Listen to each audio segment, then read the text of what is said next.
क्षत्रिय बालक का 10 वर्ष में और वैश्य बालक का 11 वर्ष में जन्म से संस्कार हो जाना चाहिए। दूसरा एक प्रमाण और उपलब्ध होता है, ब्रह्म वर्चस कामस्तु 5 वर्षम एव ब्राह्मणम उपनयित। यदि विप्र बालक में विशिष्ट ब्रह्म तेज के आधान की कामना हो तो 5 वर्ष के विप्र बालक का ही सविधि यज्ञोपवीत संस्कार हो जाना चाहिए। क्षत्रिय बालक में विशिष्ट बलाधान की कामना हो, को बहुत बड़ा बलवान शूरवीर बने, तो लिखा हुआ क्षत्रिय बालक का संस्कार 6 वर्ष की आयु में हो जाना चाहिए। सब प्रकार की दैवी संपदा से युक्त वैश्य को कामना हो कि दैवी संपत्ति से युक्त हमारा पुत्र हो, तो मात्र 8 वर्ष की आयु में वैश्य बालक का यज्ञोपवीत संस्कार हो जाना चाहिए। इस प्रकार के प्रमाण भी उपलब्ध होते हैं। 5 वर्ष वाला तो हमने प्रयोग करके देखा है। हमारे यहाँ मलुक पीठ में एक वेद पढ़ाने आचार्य जी आते हैं बटकों को, तो जब हमने पुराण के मूल पारायण में 5 वर्ष वाला प्रमाण और गृह सूत्र में पढ़ा, तो हमने पंडित जी से कहा, मैंने शास्त्री जी आपके पुत्र की आयु अभी कितनी है? तो बोले इतनी। मैंने कहा हमारा मन है कि ठीक 5 वर्ष की आयु में इसका जनेऊ कराया जाए और इसको गायत्री जप खूब अधिक से अधिक कराया जाए और संध्या सिखाओ और गायत्री त्रिकाल संध्या और गायत्री का जप। भगवत कृपा से उन्होंने इसका प्रयोग किया तो वह बालक भी बहुत संस्कार संपन्न बालक है। कोई बनारस पढ़ने नहीं गया, वृंदावन में ही पढ़ा रहा है। लगभग 150 छात्रों को पढ़ा रहा हुआ निःशुल्क, 150 छात्रों को पढ़ा रहा है। और कम से कम 4-5 मैंने अभी मात्र 5 वर्ष का ही 6 वर्ष का था तब मैंने उसको अष्टाध्यायी सूत्र पाठ पढ़ाना आरंभ किया। तो पहले पाद में 75 सूत्र हैं, दूसरे दिन 75 सूत्र उसने कंठस्थ सुना दिए। संपूर्ण पाणिनि के सूत्र,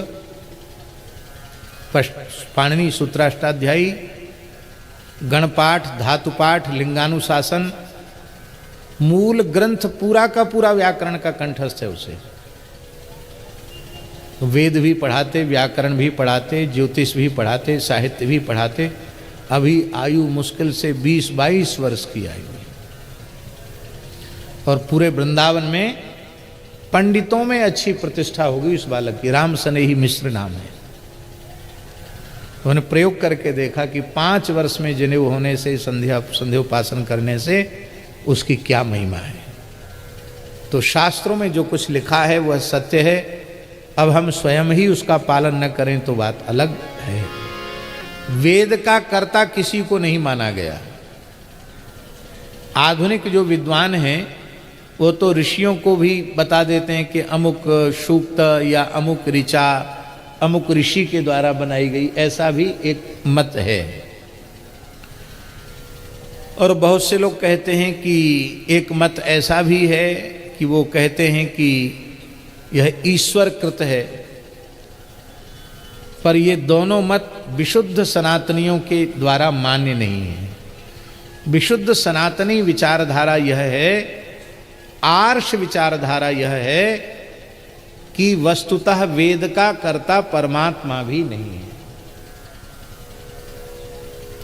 इसलिए वेद को नित्य सिद्ध अनाद्य पौरुषेय माना जाता है। नित्य सिद्ध है वेद, अनादि है और अपौरुषेय है। अपौरुषेय का पुरुष माने हम मनुष्य नहीं है, पुरुष माने परमात्मा। परमात्मा की भी कृति वेद नहीं है, ये अपौरुषेय है।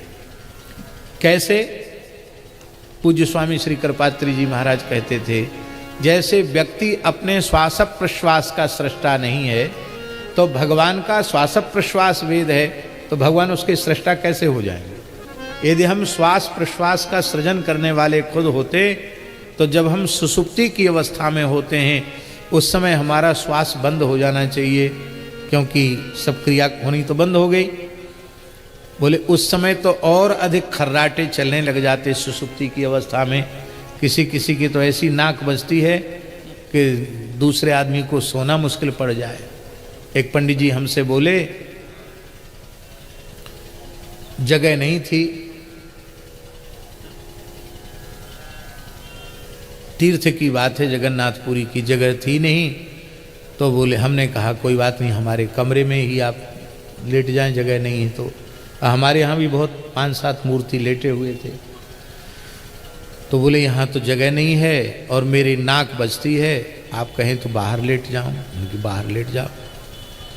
तो किवाड़ा बंद था, खिड़की बंद थी, पर बाहर लेट करके भी उन्होंने इतनी जोर से आवाज़ निकालनी शुरू करी, महाराज हमारे यहाँ के मूर्ति तो सब सो गए, हम तो रात भर उसी ध्वनि का अनुसंधान करते रहे।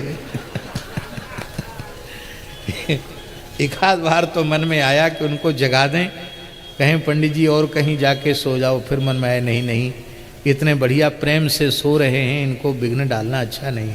हमको नींद नहीं हुई, हमने उनको कह दिया सवेरे ही। मैंने कहा कि अब आज तो आपने विश्राम कर लिया, अब और कहीं जगह आप देख लेना। तो भगवान का श्वास प्रश्वास वेद है। श्वास सहज श्वास, गोस्वामी जी की कोई पंक्ति ऐसी नहीं जो इसमें शास्त्र का सिद्धांत परिपूर्ण रूप से प्रतिष्ठित न हो। सहज श्वास, सहज श्वास प्रश्वास भूत वेद है। हमारे यहाँ वेद के प्रति इतनी श्रद्धा है कि वेदो नारायण साक्षात स्वयंभूरित सुश्रम, वेद साक्षात नारायण है। वेद प्रतिपाद्य होने के कारण, वेद प्रामाण्य होने के कारण ही हम ईश्वर को ईश्वर मानते हैं। भगवद अवतारों में वेद प्रामाण्य है, इसलिए हम उनको भगवान मानते हैं। भगवान भी अवतार लेकर वेद प्रामाण्य के विरुद्ध कुछ कहने लग जाएं तो हम उनको भी नहीं मानेंगे। वेद की मानेंगे, भगवान की नहीं मानेंगे। भगवान को तो मानेंगे क्योंकि वेद में लिखा है कि वो भगवान है, इसलिए उनको भगवान के रूप में तो मानेंगे।